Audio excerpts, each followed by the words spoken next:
কারাগারের ফটকে এক হৃদয়বিদারক মুহূর্ত। বাবা প্রথমবার দেখলেন তার নবজাতক সন্তানকে, কিন্তু তখন অনেক দেরি হয়ে গেছে।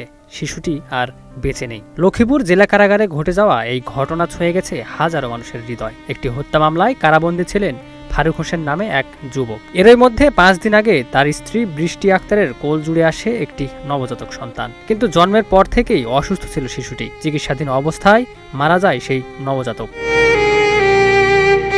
এরপর মৃত সন্তানকে একবার বাবার মুখ দেখানোর আকুতি নিয়ে স্বজনদের সঙ্গে কারাগারের সামনে আসেন শিশুটির মা। সাধারণত রাতে বন্দীদের সঙ্গে সাক্ষাতের কোনো নিয়ম নেই, তবুও মানবিক দিক বিবেচনায় বিষয়টি জানানো হয় ঊর্ধ্বতন কর্তৃপক্ষকে। পরে বিশেষ অনুমতি মেলে।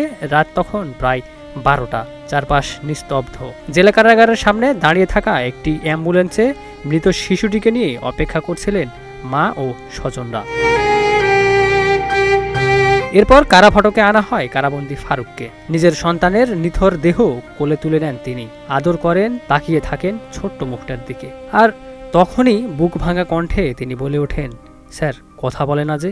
সেই মুহূর্তে উপস্থিত অনেকেই চোখের পানি ধরে রাখতে পারেননি। কারাগারের ভারপ্রাপ্ত জেলার নূর মোহাম্মদ সোহেল জানান, ঘটনাটি ছিল অত্যন্ত স্পর্শকাতর। মানবিক বিবেচনায় বাবাকে সন্তানের মুখ দেখার সুযোগ করে দেয়া হয়। এটাই ছিল বাবা ও সন্তানের প্রথম দেখা আর শেষ বিদায়। একটি মুহূর্ত যেখানে নিয়মের দেয়াল পেরিয়ে জিতে গিয়েছিল মানবতা।